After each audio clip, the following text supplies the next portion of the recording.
I'm very pleased to be here this afternoon at this 11th Extraordinary Summit of the Heads of State and Government of ALBA TCP.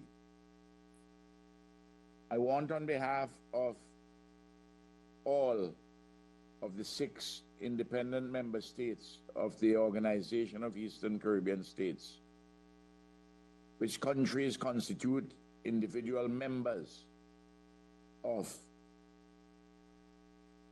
ALBA TCP, want on their behalf to reiterate our full satisfaction on all the processes which delivered the result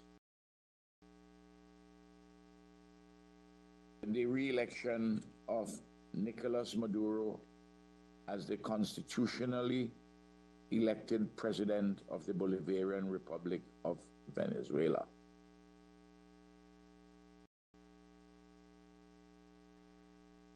The countries of Antigua and Barbuda, Dominica, Grenada, St. Kitts and Nevis, St. Lucia, and St. Vincent and the Grenadines,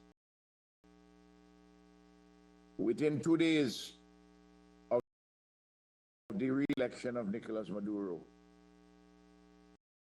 as president of Venezuela, we issued a joint statement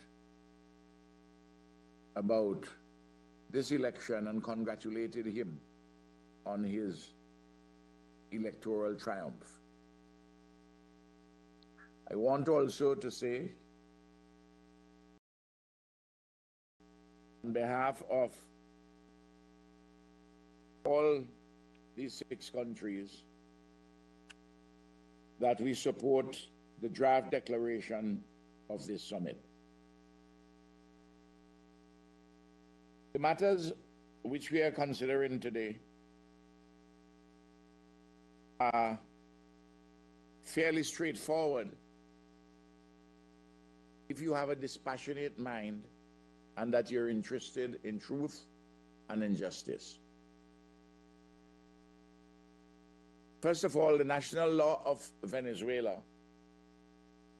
and all its processes, including the conduct of the elections by the Electoral Council and the validation of the results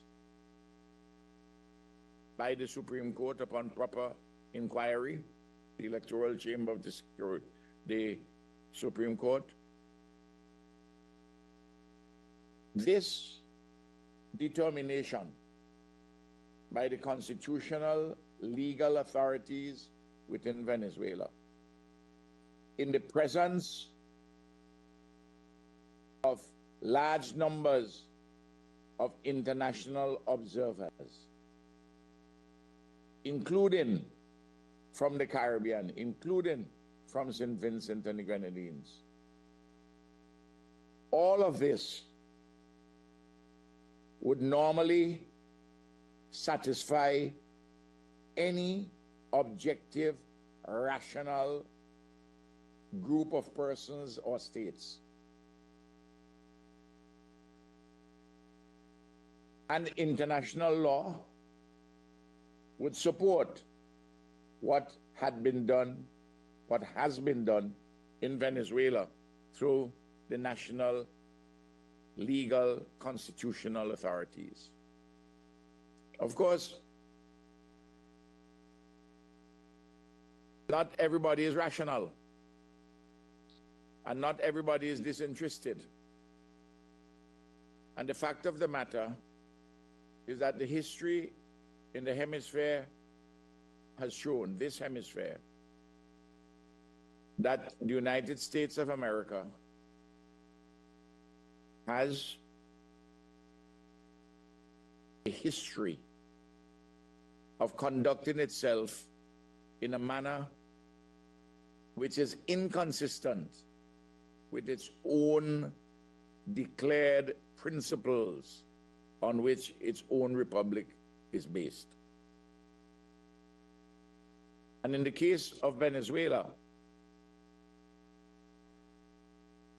the ruling class in the United States of America has been interested in owning Venezuela's oil and other resources and to dominate Venezuela and Latin America and the Caribbean. The ghost of Monroe has yet to be exorcised from the body politic of the United States of America. St. Vincent and the Grenadines and all the countries of the Caribbean, CARICOM, in the OECS, regard the United States of America as their friend.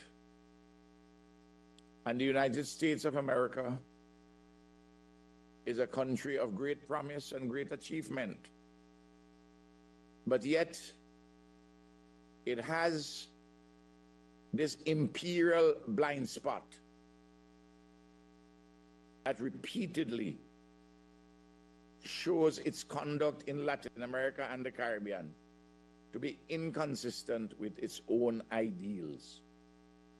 I'm not talking about what takes place inside of the United States of America. I'm not interfering in their affairs. I'm talking about their conduct in relation to the Caribbean and Latin America. So the national law and international law and the reality and the facts on the ground are in favor of the Bolivarian Republic of Venezuela on any objective analysis of all the circumstances and all what has taken place. History has taught us on these matters not to trust the word of the United States of America, and they have no high moral ground to teach us anything about holding elections and about having governments determined by our own people. The record is clear. I was born in 1946. And for all my years on earth, the United States of America has repeatedly interfered in the business of Latin America and the Caribbean, not in favor of people, but in favor of the interests of the ruling classes in that country. The examples are legion. In 1953, the United States of America, under President Dwight Eisenhower, overthrew a social democratic and nationalist government in Guatemala, the Arbenz government. In 1961, it led the campaign at the Bay of Pigs against Cuba and the Cuban Revolution and the Cuban people. And since then, has sought at every turn to undermine and derail the Cuban Revolution. In 1971, it engineered with the military in Chile to set up a fascist government under Pinochet, military dictator, overthrowing the legitimately elected government of Salvador Allende. In the 1980s, its role against the Sandinistas in Nicaragua, a democratically elected government. from 1997 onwards, its attempt to subvert the institutions and to gain control of the Bolivarian Republic of Venezuela. Hugo Chavez was the duly elected president in 2002 when the Americans, as soon as the right wing carried out a coup against Chavez, the American government supported and recognized that government promptly until the people of Venezuela very swiftly decided that they will not allow such a counter-revolution to stand. In Honduras, in 2009,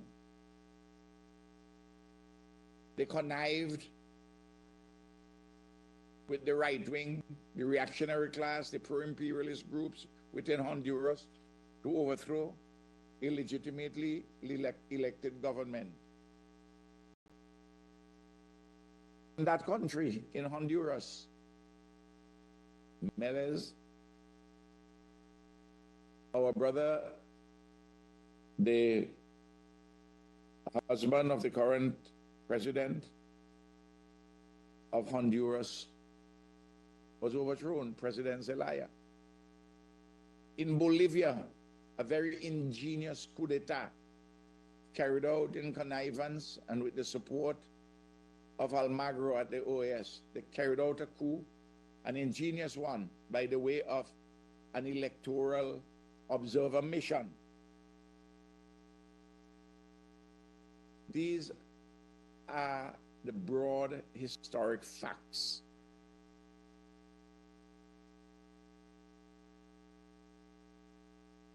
In Venezuela, oil and imperialism go together as far as the Americans are concerned. They want to control the oil industry in Venezuela, and they also want to control Guyana's oil from Caracas, if ever the right wing were to come to power in Caracas. And everybody who understands the history of our country, our region, sorry, and the behavior of the ruling class, not the ordinary people in the United States of America, the ruling elites, they want to control the oil, and they want to control it within their own interests. I repeat that the United States of America has no lesson to teach us in relation to elections. My country, St. Vincent and the Grenadines, and all the other OECS countries for which I'm speaking here today, that we have a competitive electoral system like that of Venezuela, and we produce free and fair elections, and our governments are being elected in accordance with our national laws, just as Maduro's government was legitimately elected in free and fair elections. So, on the basis of national law, on the basis of international law, on the basis of the facts on the ground, on the basis of our own historical understanding as the United States in relation to Latin America and the Caribbean, we are on the right side. And I'm appealing to the Americans to cease this hostility against Venezuela and Cuba.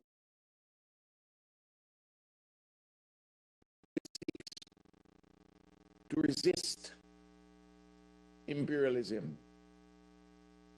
I'm asking the countries in Europe not to follow blindly what the Americans are talking about. But the networks in the United States, controlled by the very elites, with all their crisscrossing ownerships in companies internationally, it's part of monopoly capitalism extended overseas. The vast majority of countries in the world and the bulk of the peoples of the world recognize the Bolivarian Republic of Venezuela. We should not be going through this charade as we have been going through over the last several years. The people of Venezuela deserve better. Not to be harassed and vilified at every single turn. These unilateral, illegal sanctions which weaponize the financial system, which are crippling Venezuela. The report of the rapporteur of the United Nations in 2021 makes that clear. The evidence is there, well documented. And our journalists in the Caribbean and Latin America, our researchers, our professors, our intellectuals, our leaders must call this out. I am not making any argument here against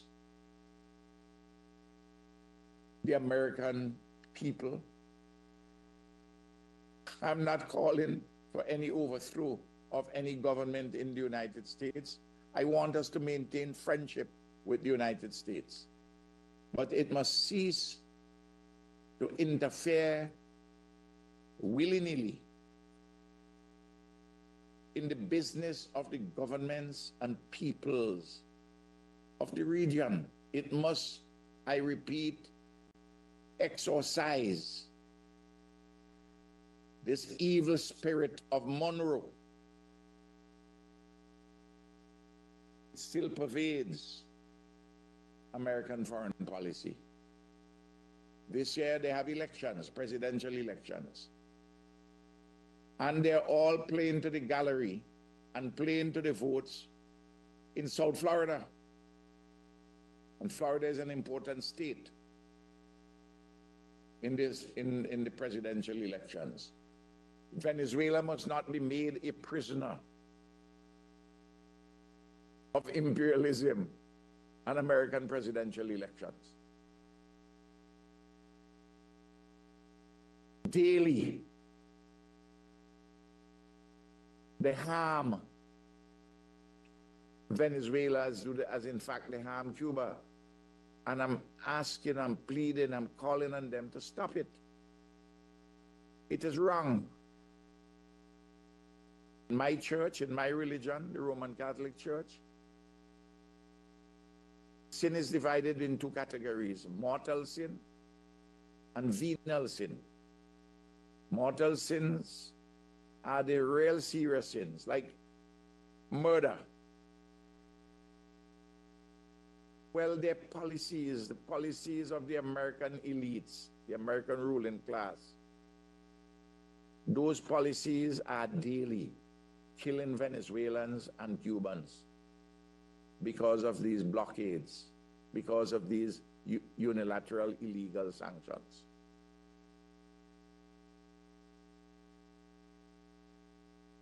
I speak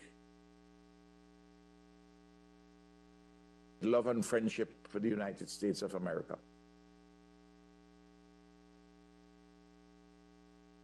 But they must cease, the government must cease this relentless war against Cuba and Venezuela, and to put aside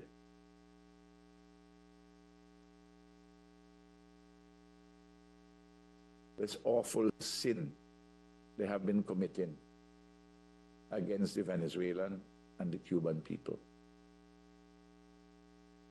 I reiterate our support for this declaration.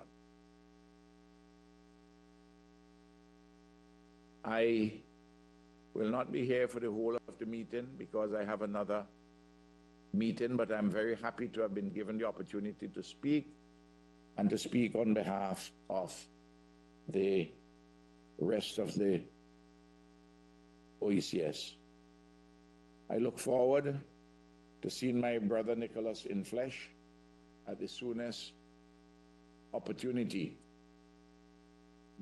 Grenada and St. Vincent and Grenadines are at the moment very busy seeking to rebuild our countries after this awful hurricane, this devastating Hurricane Beryl.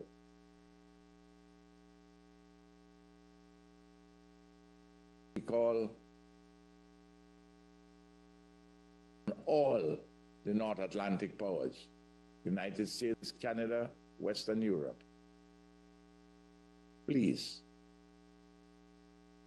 make your peace with Venezuela and with Cuba.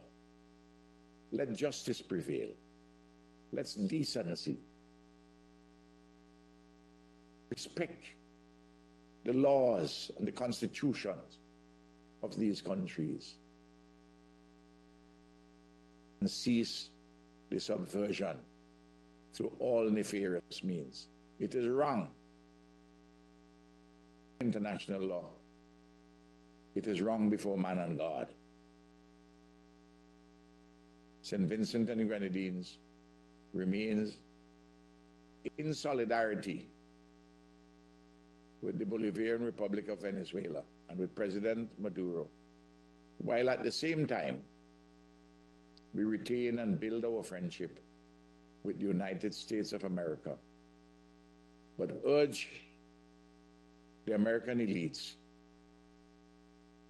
to clear this terrible blind spot and live up to your own nation's ideals when you leave your borders.